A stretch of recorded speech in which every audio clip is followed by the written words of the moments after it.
Hello and welcome to the open world Warcraft, where we're 100% focused on open world PvE content in World of Warcraft. Things like leveling, world quests, and delves. My name is Setsuko, and in this video I want to take a look at the Demon Hunter class talent tree and just go over the talents that I think are really good for open world content, ones I think you can skip, and everything in between.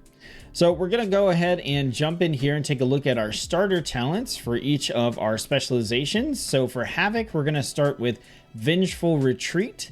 This is an instant cast, 25-second cooldown ability that basically bounces you backwards, deals damage to the enemies at the location you jumped from, and then also it's going to remove all snares from you. Nice ability to have if you need to make space between you and the enemy. You might need to do that for a couple of reasons. Maybe you just need to get away to reduce damage. Maybe you want to jump back so that you can fell rush or charge back in. And also you can kind of do a little trick here where if you're heading one direction, you can flip your camera, Vengeful Retreat. So you launch backwards, but backwards is now the direction you wanted to go anyway, and then you can flip the camera back around and keep going. So essentially what you can do is if you can spin your character around, real quick, kind of twitch spin around, you can Vengeful Retreat and then spin back around, and you can use it as kind of a little bit of a travel ability here as well. So in general, this can be a pretty good ability depending on whether or not you want the utility of it. Obviously, you're going to get it at Havoc, and Havoc is where I think you will find more uses for the utility of it in general. For Vengeance Demon Hunter, we have Sigil of Misery. So this places a Sigil of Misery at the target. This is a instant cast ability with a 2-minute recharge, and it will basically fear all enemies within the sigil for 15 seconds. Okay, they'll cower in fear, they won't flee. So not too bad of an ability to have either. You can work it into like an every other pull rotation or something like that. But as far as these talent points go, Vengeful Retreat, you could probably skip that on a Vengeance Demon Hunter unless you just like it, or you want the extra travel node, or you have an extra point. But Demon Hunters have a lot of stuff to put points into. And then for Vengeance Demon Hunter, for Havoc Demon Hunter, as far as Sigil of Misery goes, I mean, for the most part, you can probably pass on that as well, unless you feel like you need some extra crowd control in your kit. Right in the middle, we have Blazing Path. This makes it so your Fell Rush gains an additional charge if you're Havoc, and so that your Infernal Strike gains an additional charge if you are Vengeance. Mandatory pickup, all specializations for me. Having that additional charge of your movement skill ability is huge. Whether you've built it in as part of your rotation in your damage kit or not, it's just nice to have. So I picked this up on both specializations. Moving on to our next row, we have Vengeful Bonds. This makes it so the Vengeful Retreat reduces the movement speed of all nearby enemies by 70% for 3 seconds. You may or may not want to pick this up. If you're using Vengeful Retreat to put distance between yourself defensively, then that movement speed reduction can be nice. If you're using it to get off a second combo, but you find that enemies are getting too close to you before you can do your Fell Rush or whatever you need to do that you need the distance for, you could get this as well. But in general, for me, this is kind of a skip talent. I don't really value movement speed reduction in open world content on non-ranged classes in general, so this is an easy save a talent point for me. Next, we have Understrained Fury. This increases your maximum fury by 20. I like this on both specializations. Just gives you more window, more wiggle room to work with. You can build up to longer combos and things like that. So for me, this is a pickup on both specializations. Next, we have Shattered Restoration. The healing of Shattered Souls is increased by 10%. So the Shattered Souls are the things that come off the enemies when we're fighting them that we can pick up for healing. And they're super important on both Vengeance and Havoc. So to me, this is a mandatory pickup on both specializations for the additional healing here. And just because we got to spend some points up here at the top portion of the talent point tree anyway, and this is a nice one to pick up. You could potentially forego this on Vengeance Demon Hunter if you felt like you were tanky enough. That really is just up to you. Next, we have Improved Sigil of Misery. This reduces the cooldown of Sigil of Misery by 30 seconds. Easy skip for me unless you have picked up Sigil of Misery because you feel like you need more crowd control. And if you've done that, 30 seconds off of the 2-minute recharge. That's a 25% cooldown reduction, which is quite nice if you're going to be using it frequently. Next, we have Bouncing Glaives. Throw glaive ricochets to an additional target. I do really like this for open world content. If we go down here and we look at our glaive ability, you're going to see that this will ricochet to one additional enemy. So this makes it so that it can bounce between 2. And a lot of times you are going to be pulling like 3 things at the same time, especially once you get into delves and stuff like that. So having that extra ricochet to just pick up the enemies, bring them in, I like it. It's not a mandatory point, but it does lead into Chaos Nova, which I do really like to pick up. So that basically makes it mandatory for me. Also, that brings us to Imprison, which is our middle point here, and one that I don't particularly find a lot of value in. It's a 45-second imprisonment for a demon, beast, or humanoid. Damage taken will cancel the effect. I'm not super fond of these abilities in open world content in general. If you're in an area that has these types of enemies and you feel like you need that extra CC, you could pick it up. For me, this is a pretty easy skip though. That brings us to Charred Warblades. So this makes it so that you heal for 3% of all the fire damage you deal on Havoc and 4% on Vengeance. That's a nice pickup as well. Definitely not mandatory, but at this point, you want to get into the lower tiers of the tree, and I would rather pick up Bouncing Glaives and Charred Warblades to do that than to pick up Imprisoned in the middle, so those basically become mandatory for me. On the next row, we have Chaos Nova. This is an instant cast, 45-second cooldown, AoE stunned. So it will deal damage and stun nearby enemies for 2 seconds, which is just really nice. It's nice to have that whether you're Vengeance or Havoc. Not a mandatory pickup, but for me, it's one I'm picking up every time. I just work it into my rotation, either as an additional interrupt or as something to use, you know, if I'm kind of in over my head, or if I'm going to do a really big pull, and it's just nice to pop off a Chaos Nova at the start to get 2 seconds where I'm dealing damage and they're doing nothing. So in general, very good ability. I like to pick this one up. Next, we have Improved Disrupt. Increase the range of Disrupt to 10 yards. So Disrupt is our interrupt ability. This can or cannot be good depending on your use of it. A lot of times your Disrupt target's going to be right there. But occasionally they might be standing back, casting a spell while you're attacking some sort of other enemy. This is one you could skip if you wanted to save a talent point, but it also doesn't hurt to put it in here. Next, we have Consume Magic. So this consumes a beneficial magic effect on a target, removing it from them. It's got a 10-second cooldown.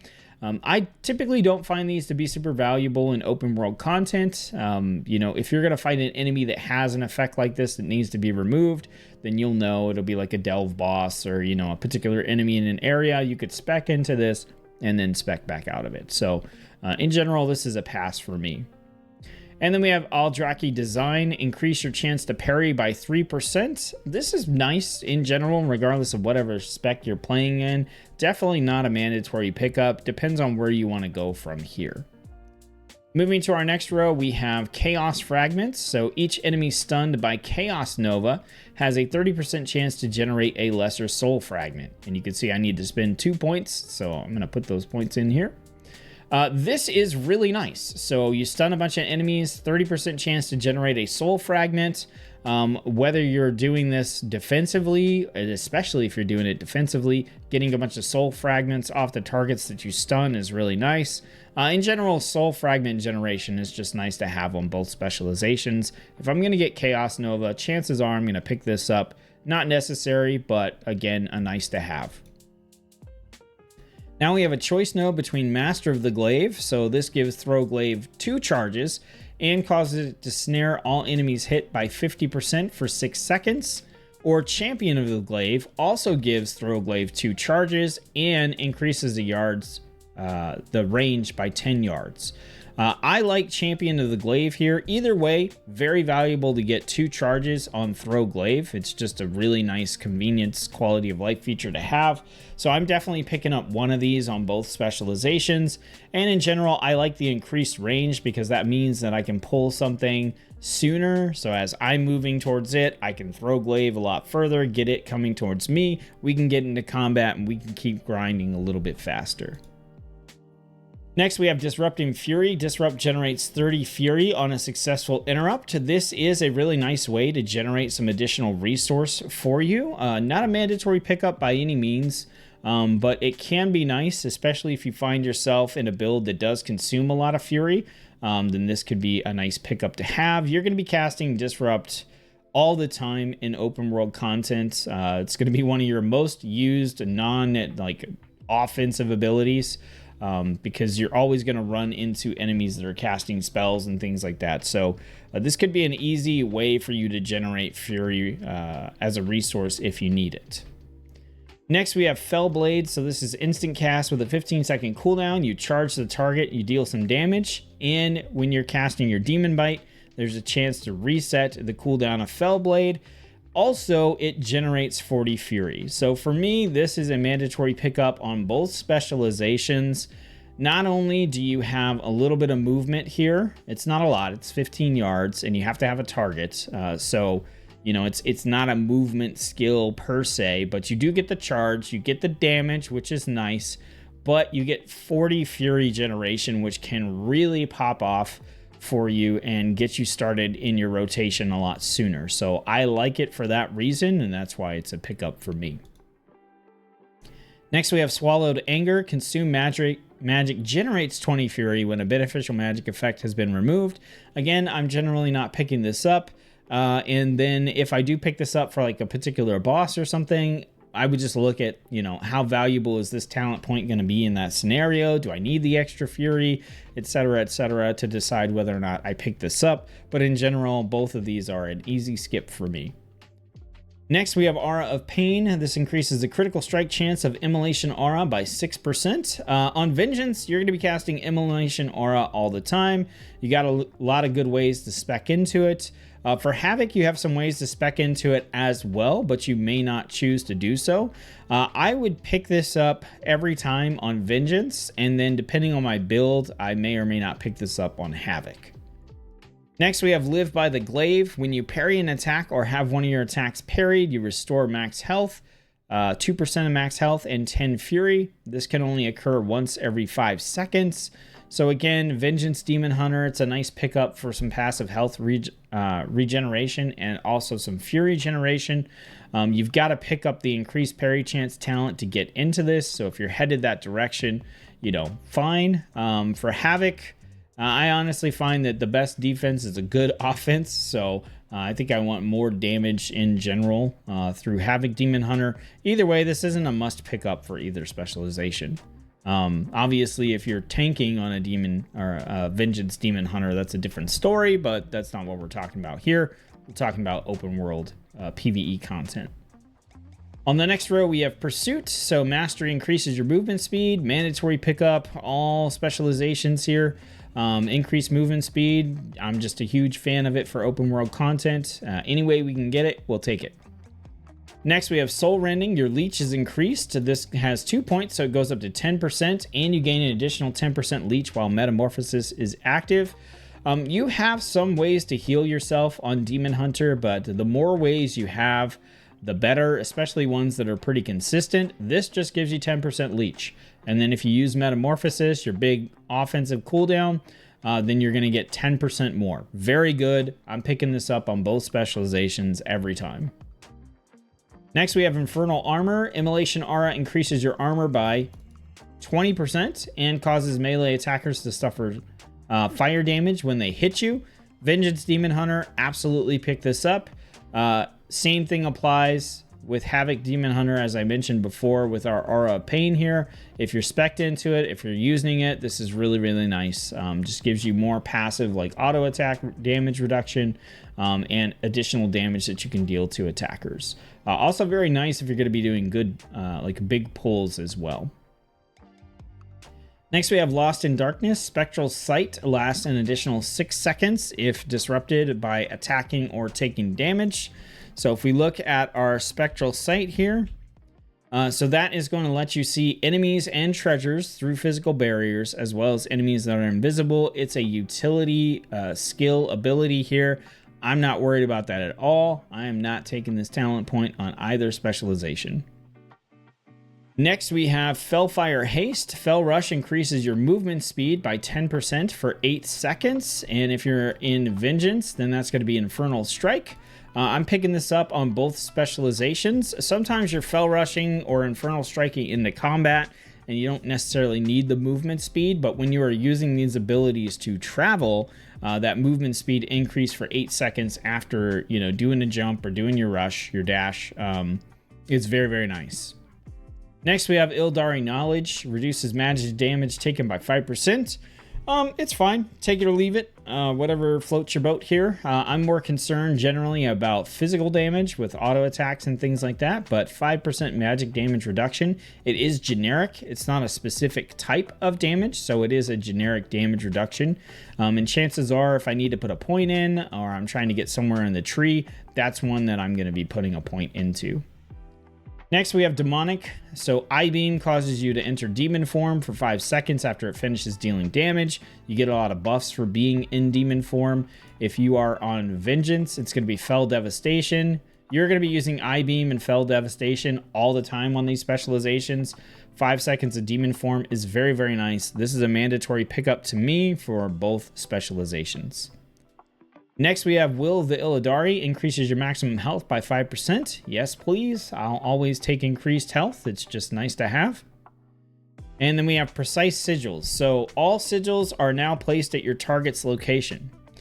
So this can be nice. I generally prefer to place the sigils at my own location because that's where I'm doing the fighting at, and a lot of times I'm not trying to put a sigil out at a specific spot, so generally I'm not too worried about this talent point. You can see here we need one more point to get into this next tree, so I would grab that magic damage taken reduction.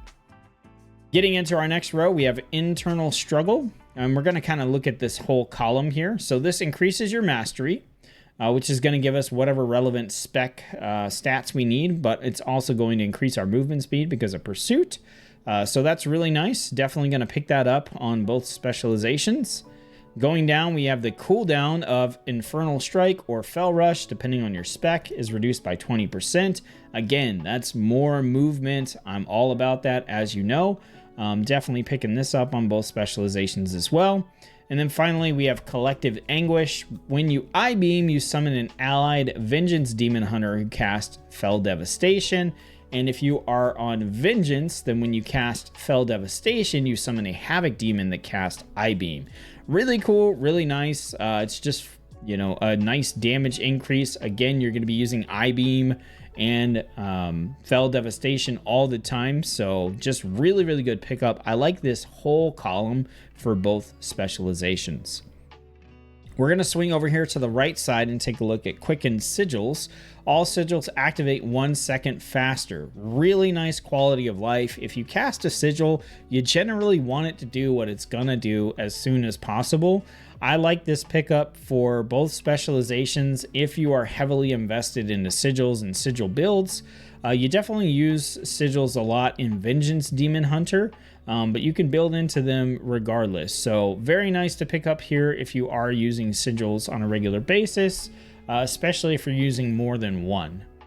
Next, we have Flames of Fury. Sigil Flame deals increased damage and generates fury per target hit. We can put 2 points into this, which gets it to 70% increased damage. You're definitely using Sigil Flame on Vengeance Demon Hunter, and generally you're using it on Havoc as well, so that can be nice too.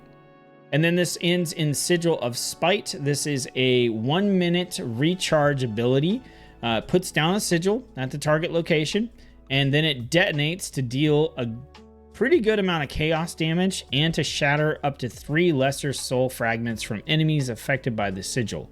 So it's an AoE damage detonating sigil. Very, very nice ability to have here, especially if you're frequently doing big pulls, which I'm definitely doing on Vengeance Demon Hunter. So this can be a really nice one to spec into. I also tend to do big pulls on Havoc Demon Hunter as well. So either way, this is just a really good ability, and you're going to get some of that, those sigil buffs along the way as well, with that 1 second faster activation. So it all just kind of ties in together. Very, very nice.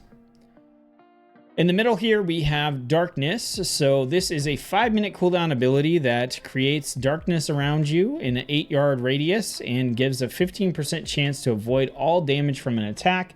Very nice defensive ability. I think better used in a party or with a group of people. Not the best in terms of a solo defensive ability here. I would rather use something else, and a 5-minute cooldown is quite long. So generally, I am skipping this ability on both specializations. That does bring it into a choice node here that's going to modify this. Long Night increases the duration, which is fine. And Pitch Black reduces the cooldown by 2 minutes, bringing it down to a 3-minute cooldown. I think generally if I was going to pick up Darkness here, you know, for like group delves or something like that, I would most likely reduce the cooldown so that I could use it more frequently. Or if we were just worried about using it, you know, on like a big boss or maybe like a big elite or rare spawn within the delve, and we knew we were going to have, you know, that 5-minute time frame in between, I might get the Long Night to increase the duration. But based on my experiences playing delves, they go decently fast. So until you get to maybe the high level of delves, I don't even know that the duration increase here would be that much more valuable over the cooldown reduction, just to be able to use it more often. But either way, I'm probably not taking either one of these on either specialization. Then we have Soul Sigils. Affecting an enemy with a sigil generates a lesser soul fragment. If you're going into sigils, very, very nice. Also just a nice pickup in general. So let's say that you were going to spec down this far, you got a couple points left over. That's a nice point to put in if you're picking up sigils here. But also you're just going to be using, you know, your sigil flame in general. So nice quality of life to pick up there if you want. That leads into Demon Muzzle. Enemies deal 8% reduced magic damage to you for 8 seconds after being afflicted by one of your sigils. Again, I'd rather have physical damage reduction in general here, but it just kind of fits with the Demon Hunter theme here. But this is an okay pickup. In general, I would probably not put a point into this talent point and put it into, you know, Quicken Sigils or put it into Flames of Fury or something like that instead. Then we have Rush of Chaos. This reduces the cooldown of Metamorphosis by a minute. Metamorphosis, again, is our big offensive ability we can use here. It's got a 3-minute cooldown, so this brings it down to 2 minutes, so you can use it more often, which is absolutely huge. I would pick this up for sure on every specialization here. And then that does lead into the Hunt. So the Hunt is a ability with a 1.5-minute cooldown. You charge the target, dealing a ton of chaos damage to them, rooting them, and putting a damage over time chaos dot on them, or on any target that you pass through when you're doing the Hunt. This also heals you for 10% of the damage you deal to your Hunt target for 20 seconds. This ability is a lot of fun. It's very, very enjoyable. You could pick this up on Havoc or Vengeance. It doesn't matter. I would say if you're not going to come down into like Sigil of Spite or something like that, then you could pick up the Hunt as an alternative big DPS button that you could push on a particular target. So it really just depends on where you want to go, but you've got plenty of talent points. I mean, I would definitely put a point into Rush of Chaos, which means you're probably picking up Soul Sigils as well to get there. And then, you know, even if you come all the way down all these trees, it's basically a choice between Sigil of Spite or the Hunt. And I think if you've got a very single target, elite, rare spawn, boss killing sort of build, then the Hunt is a really nice way to go. If you've got a build where you're just pulling all kinds of stuff and you got 4, 5, 6 different targets at the same time, Sigil of Spite can be a good way to go as well. So In general, that's what I think about the Demon Hunter class talent tree, the stuff that I think is worth picking up and the stuff I think that you can pass on, everything in between there. Hopefully this has been helpful for you. If it has, throw a like on the video, subscribe to help support the channel, help us grow, and share the video with someone who's going to be playing Demon Hunter in the War Within. I appreciate you taking time to watch one of my videos, and I'll see you on the next one.